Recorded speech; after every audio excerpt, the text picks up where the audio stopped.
Hey everybody, this is the Rotary E-Club of Silicon Valley, and every week we bring you the stories of people who are making life better for others locally, globally, and digitally. We're part of Rotary International, well over 1 million people and tens of thousands of clubs around the world, Rotaractors and Rotarians who like to get together and just talk about cool possibilities for improving the community. Now, that is the kind of thing that you might look at it and say, I want to be part of that. Take a look at rotary.org to learn more about Rotary, or if you want to learn about our online and asynchronous club, then you can do so at rotary.cool. So, Mhm. with that, I want to introduce our speaker for this week. This week's speaker is Noam Platt. He is in New Orleans, Louisiana. He is a certified healthcare architect, something that he will give a little more detail on as he goes. And he is the founder of a collective of creators and designers who are doing some really, really cool things there. We're going to talk about the interesting work that their group is doing, as well as the connections to the worldwide set of possibilities around this. Noam, welcome. It is a pleasure to have you at the Rotary E-Club of Silicon Valley. Thank you, Rustin. I'm so excited to be here with you and your members. This is great. Okay, thank you. MakeGood is a nonprofit founded in New Orleans by myself in 2021. And you mentioned my background as a healthcare architect, and that means we design hospitals and clinics. And what MakeGood is really about is design work. It's about creating a more accessible future. So, a couple stats real quick about disability. And I don't have a dedicated slide to this, but this is really important.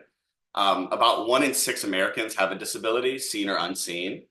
And it's something that will affect us all at some point in our lives. We'll enter phases of disability, whether those be from injury, accident, those will be permanent or temporary. But at some point, it will touch all of our lives and the lives of our loved ones. The kind of the latest philosophers and way to think about this is that if we aren't disabled, we're temporarily non-disabled, which is a really good admission that this will touch us all at some point. So this kind of design work as we do it is not for some other population. It's not for, people different from us. It's really for ourselves. It's for ourselves in the future. It's for ourselves now. It's for our community. And so it's really important to think about as we do this design of assistive technology that we're really creating a better world for our community and for ourselves. Um, so we're really focused on design and fabrication, specifically catering to the disabled community. Now, this takes a lot of different forms, and we'll show you a few different forms in a second. But we really value design work as a public need, as a public good. And we want to make it as accessible and easy to access for everybody as possible. Um, so our mission is really to bring in together these interdisciplinary teams of designers, clinicians, and then the need knowers, which is the person typically with a disability who has a specific need that needs filled. And this is a terminology we'll use kind of throughout the process. We use it, and our partner organizations use it. And it's a really good way to frame the problem, which is that there are these unmet needs. And a lot of the times, the need knowers, they know exactly what they need most of the time. They just might have trouble visualizing it, seeing it into reality. And that's really where Make Good comes in. We have the ability to use cutting edge digital design tools and fabrication tools like 3D printers to create new novel assistive technology for people for very, very, very little money. And that is the key there. It's all about being economical with the devices and providing a service to people that's very affordable. Um, Everything we provide is provided for free, and we ask people to pay it forward if they have the ability to. Now, most of people know that anytime anything's specifically marketed towards the disability community, you can add maybe a zero on the end of the price. It is really quite expensive to buy assistive technology. Anything from a simple kid's wheelchair can be anywhere from $4,000 to $10,000, and we'll get into wheelchairs in a second. These numbers need to be updated a little bit. We've had a lot of activity the past couple months, but we've had a lot of great success in the past few years. We've delivered over 500 devices of many of our own design and our new novel pieces of assistive technology. We've directly impacted 1,500 lives. And we have about 6 team members working on this in various roles, from designer, administration, community outreach. And like I said, we're operated by volunteers like myself, and donations help us provide equipment, tools, and things like that, supplies. We have a vision, and we're actively working towards this vision of having a physical space that's a community design laboratory. The idea is to bring in people with disabilities, to bring in the need knowers, and have them lead the teams to work on their projects. You know, everything we do is really led by the need knowers. They define the scope and applicability of every project we undertake. So the future vision, and I have some exciting news to share. In October, we'll be moving into a very small version of this vision in University of New Orleans at what they call the Beach Innovation Park, and we're very excited for that. It's not quite this big scale architectural drawing you're seeing here. It's 1 or 2 rooms, but we're still really excited. And this will allow us to do a number of things. It will allow us to scale up our operations. It'll allow us to deliver more assistive technology, and also get some larger equipment to do some really interesting things like 3D printing ramps, wheelchair ramps, and things like that, that we're really limited by working out of our houses and our maker spaces at our academic partners' facilities. And then our phase 2 growth is really going to be taking what we've done in New Orleans and expanding it regionally and nationally. We know there's a huge demand for these services, design services, assistive technology, because we get requests from all over the world for all sorts of different devices, people to help, you know, and we specialize in the simple things like this: feeding, mobility, less in like electronics, computer access. We have a great partner organization that works with us very closely on that. And we've already started this phase of our growth, which is really exciting. So the top picture is a collaboration we did with a local arts organization, Yaya, who painted these child wheelchairs, which are called toddler mobility trainers. Now, these toddler mobility trainers are a design from our partner organization in Israel, Tikkun Olam Makers, and they provide mobility to young kids. And there's not really a device available like this. They cost about $200 to build, and we believe that price can actually come down. So the top picture is 2 high school students in New Orleans making these with our organization. And then the bottom picture is a young man named Muhammad who lives in a very, very rural area in Pakistan making the same chairs. And what's really amazing about this is that we use 2 different sets of tools, right? So in New Orleans, we use a CNC machine at Tulane University. We use laser cutters. Muhammad is a wheelchair user himself. He's a C5 quadriplegic. And he uses hand tools to make these wheelchairs. But what's really illustrative about this is that it's about the design work. It's not about the tools or materials. It's about, here's this great design for a toddler mobility trainer. It's very effective. It's been tested thousands of times. And all Muhammad needed was a drawing in his dimensions that he's used to using to make it himself. So we worked with Tulane, we made the drawings, we sent it to him, and now he's on the other side of the world producing the same design just to serve his community. It's a really great example of that the real work is in the design work, and if you nail the design work and do a really good design process, you can share that and it can grow, its impact can grow exponentially. We're really excited to help Muhammad with some technical stuff and with a little bit financially, to create more of a workshop for his organization, which is called the Special Welfare Organization of Pakistan, because his organization supports other disabled people in Pakistan. And you can see him, he's also builds full-size adult wheelchairs as well. For many of these kids in Pakistan receiving these wheelchairs, it's the first wheelchair they'll ever have. And this is an area where conventional wheelchairs, as we think of them, aren't necessarily available. And the other thing that's great about this is that they're built with materials that he can fix, and he can, and the local community can fix and update. When organizations buy wheelchairs and ship them overseas, when they break, you can't really weld them. Maybe they get stolen because the materials are expensive. The idea is we want to create designs that can be reproduced locally by anybody in the world using what they have on hand. And this is a really great example of that. So we're very excited about Muhammad. He's a really young, really nice guy, and he's in his 20s, really nice guy, really skilled, and has a big heart for his community. And we're going to keep on supporting him through his journey as well. Another huge part of our activities are classes and what we do in an educational aspect of the community. What's really great about this kind of work is that everybody can participate. You don't have to be a designer, which I say with like a big D. People think of these black turtlenecks. You don't have to do that. You don't have to be a designer. You don't have to know how to draw or build or anything like that.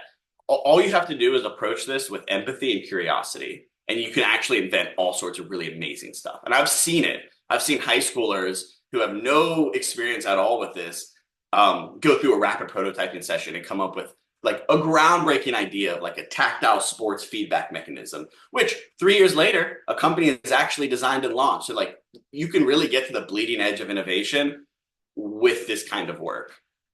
It's also really effective to teach people these methodologies in school. And then when they go and move into their professional careers, they understand the impact they can have on their communities through this kind of work. So these pictures, I'll just go through them. The top picture is a wheelchair costume building workshop we put on with a local health system. You see everyone's having a great time there. Bottom left is an organization called STEM NOLA. So they teach underserved communities, children from underserved communities, STEM. And we do an annual class with them on prototyping and architecture and design and assistive technology. And then the bottom right is a quick scene from Tulane.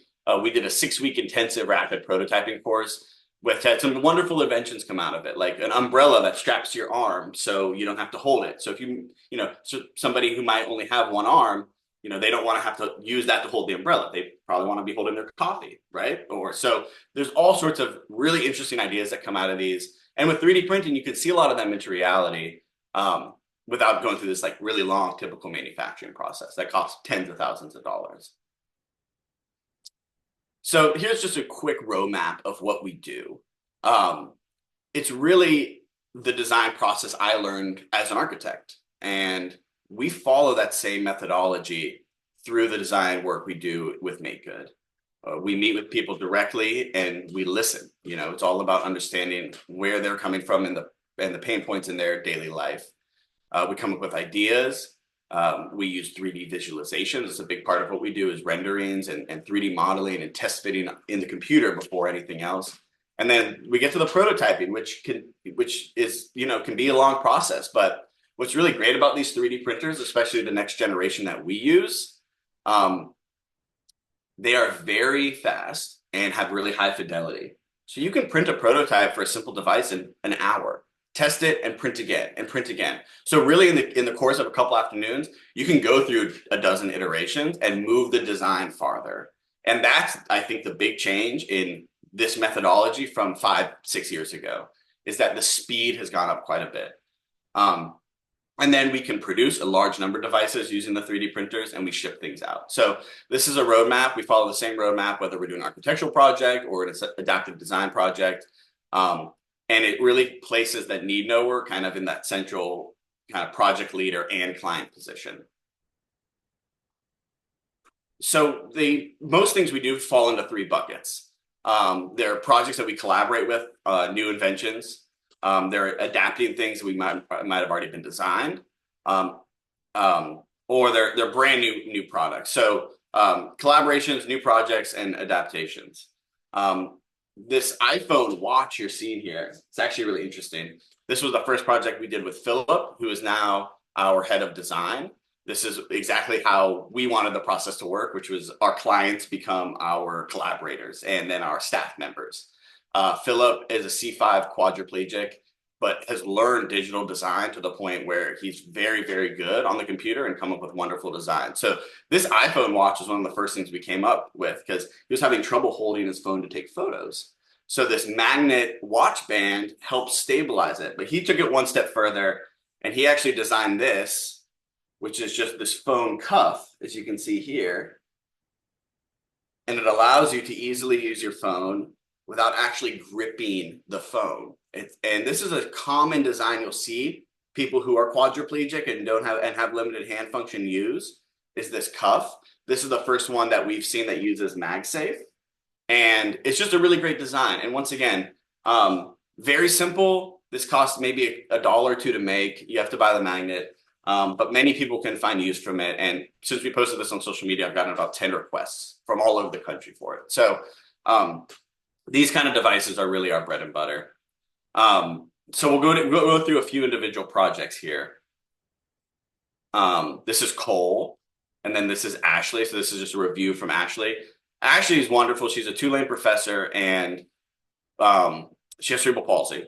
And we made her this articulating phone mount for her wheelchair, so she can put her phone in there, and also it goes forward and folds down, so she can then go under a table as well, so she can like eat and not have to take this whole thing off.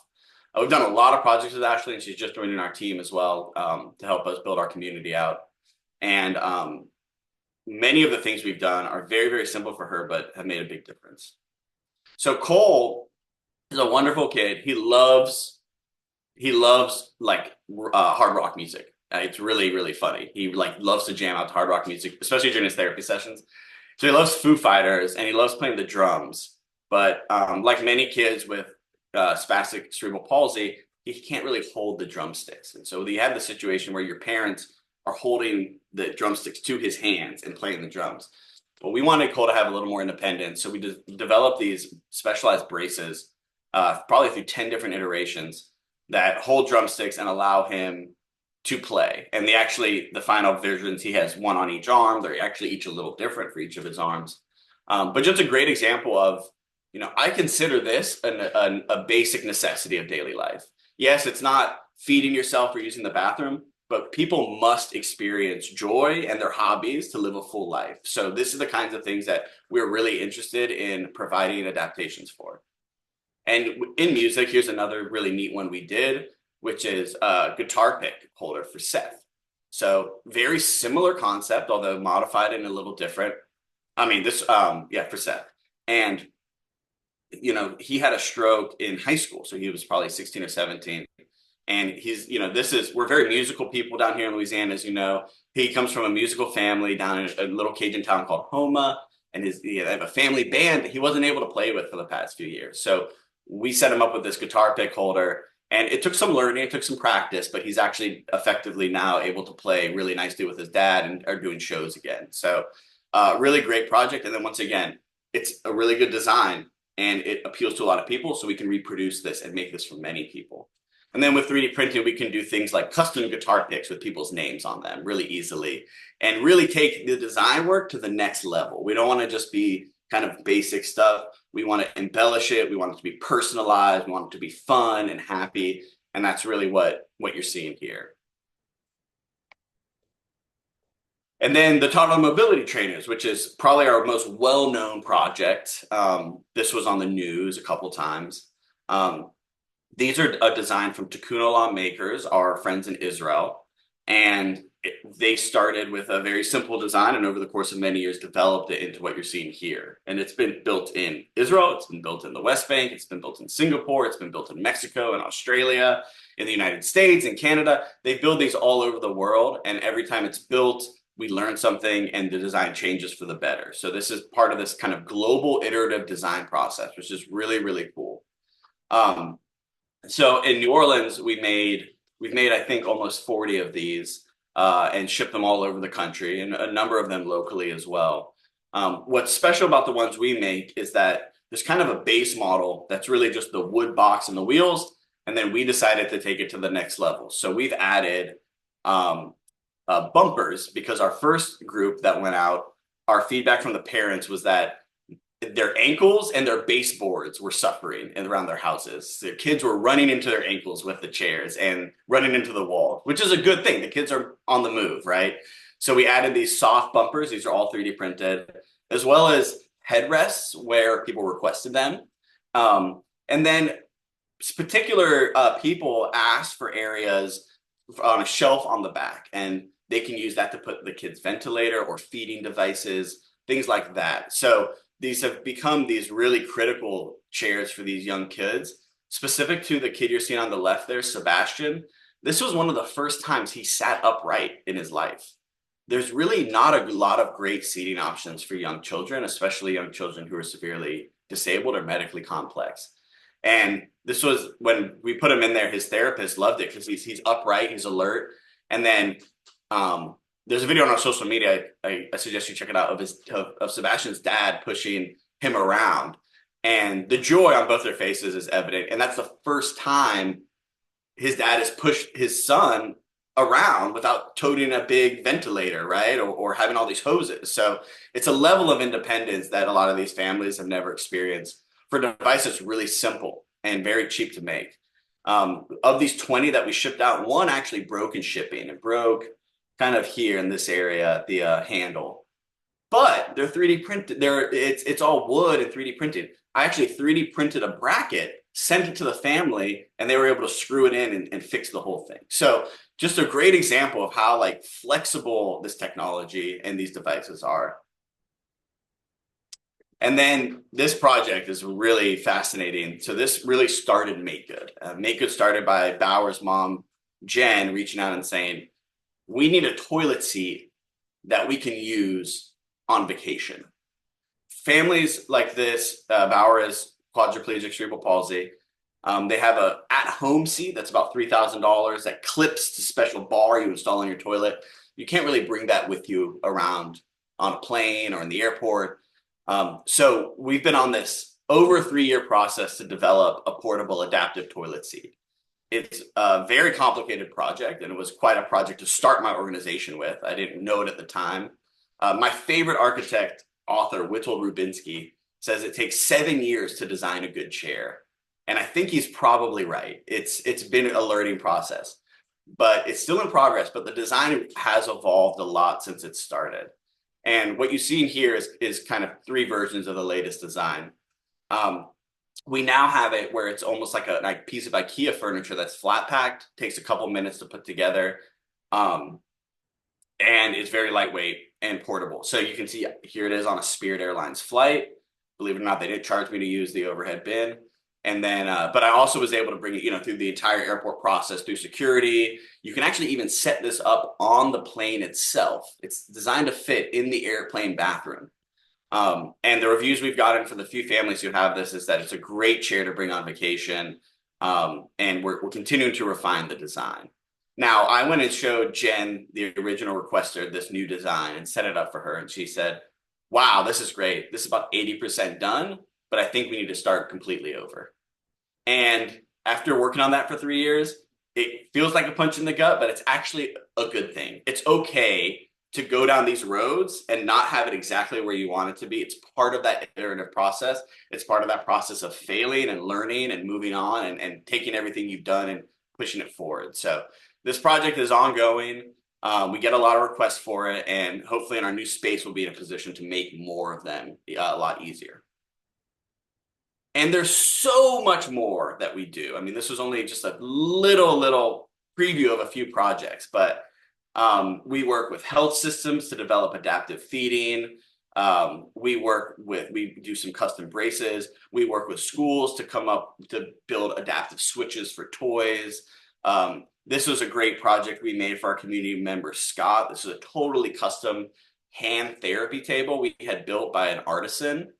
Compared to the commercial market, this was half the price and has double the functionality, right? So these are the kinds of things that we're engaging in. It's all experimentation.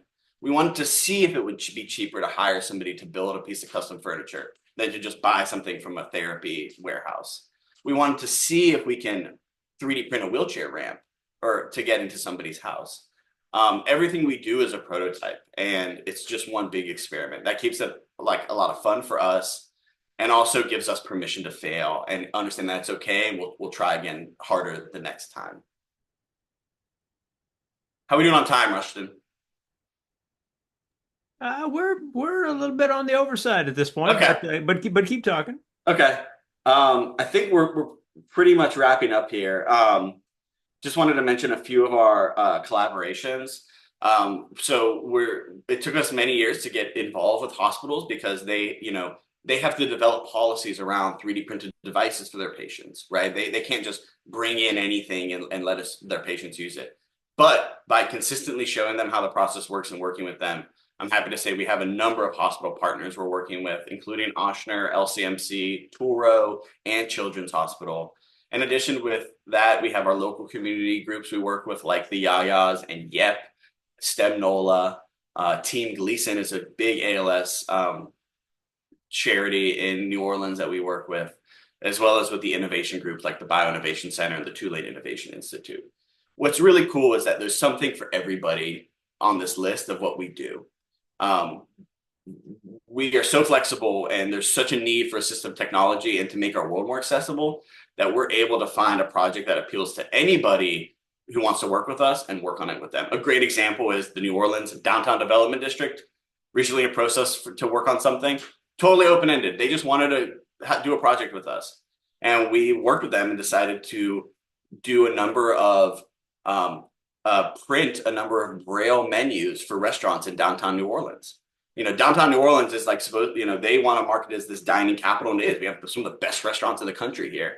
And the idea of having a Braille menu in each one is really appealing to them, and I think is a great idea as well. So we're going to be working with them and with the UNO students on helping do that. So we're really, this idea of this collective is really bringing in these people who want to make a positive impact and giving them kind of the tools to do so.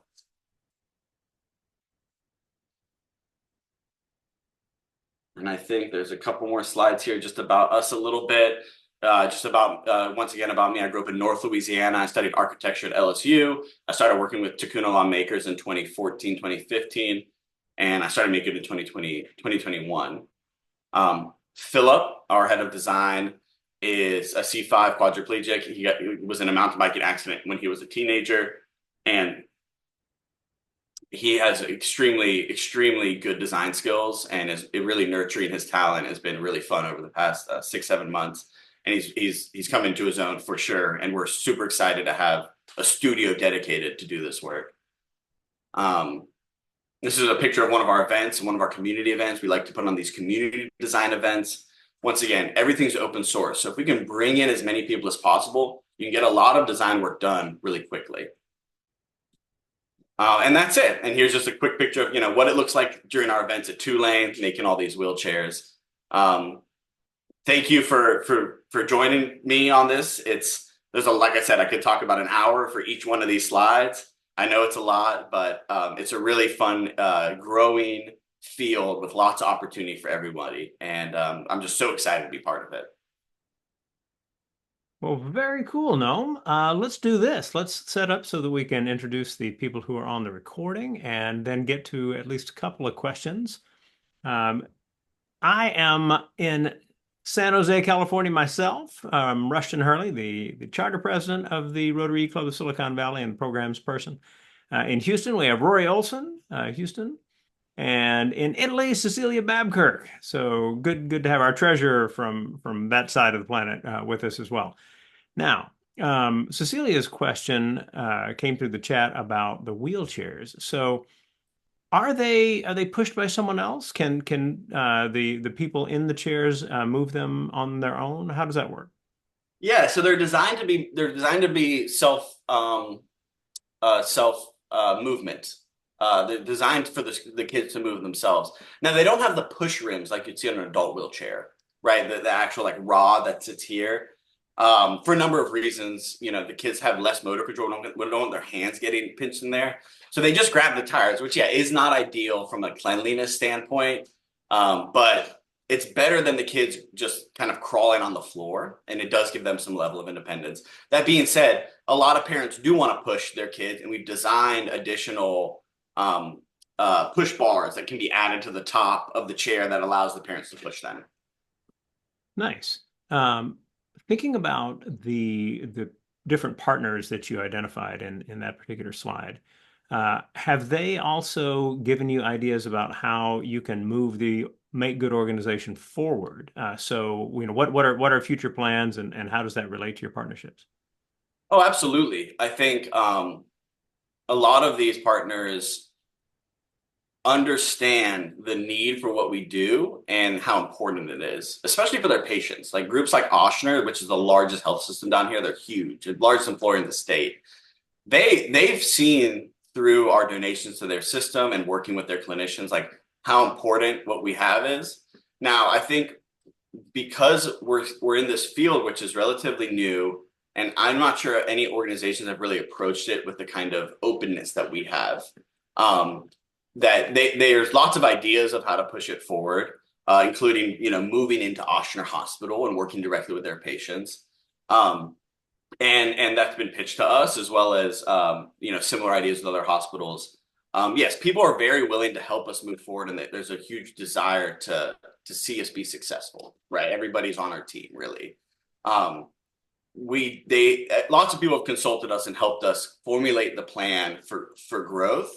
I think one of the things that's so interesting is that we're a unique organization, and we are decided to stay independent and not be part of a larger organization, because it gives us the flexibility to focus on the projects we find important and the things that we think would best benefit our community.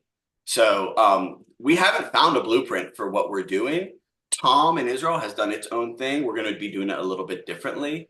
But all these partners here are all very excited, especially for our new space. They're all going to be active participants coming to our community events, helping us and being part of that kind of design shared knowledge base that we're all part of. So for anyone who is fascinated by an idea that can be helpful to others, I mean, one of the things that comes out in your story is that you've found this way to take your professional interests, your personal interest in the Make Good effort, and to allow enough overlap to let the ideas develop. Is that a fair thing to say? Absolutely. And so what kind of advice would you give people who are looking to start ideas and how to work their way into a set of possibilities that allow for the kind of flexibility that seems to be a strength of Make Good? It's a great question. I think, like I said earlier, everybody has ways to contribute into this field. I think a really great place to start is any sort of, I know I went to architecture school, but if you have the ability to do any sort of design program or event even, or just something that gets you out of your normal day-to-day and gets you building something with your hands, building prototypes out of cardboard, that's a really effective way to get your brain working and to develop ideas.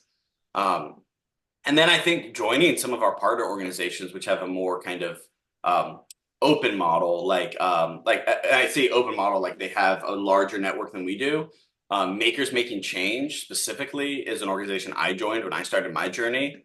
They're a Canadian organization, and they do very similar things to what we do. They have a library of assistive technology. They're more focused on the computer access, kind of electronics side of things, but they have lots of simple devices as well.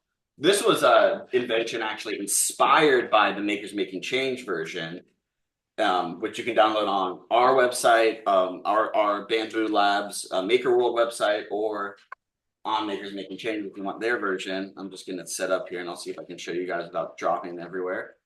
Go ahead and stop sharing so that we can get a better. Oh, okay, sure. This card holder, like this is a way to hold playing cards, really simple and easy to design, easy to make. And honestly, like my cousin Jimbo had a spinal cord injury and he loves playing Uno. So I made him a few of these, but it's honestly better for everybody, right? It's better to have this on your desk and not have to hold a bunch of cards. So devices like that, I think, are a great inroad for people who are interested in this. And if you really wanted to, you could buy a 3D printer for $200, print 5 of these devices, and go take them to your local assisted living facility. They would love it. And that is what we do. That is part of that giving back to the community using this technology. So that's a great place to start. Makers Making Change, great place to start as well. They have monthly chapter meetings where all the people from all the chapters around the country and continent get together. And it's really a fascinating time hearing what everybody's doing, because some are teachers, some are clinicians, some are mechanical engineers, and there's this whole mix of events and things that people are doing in assistive technology.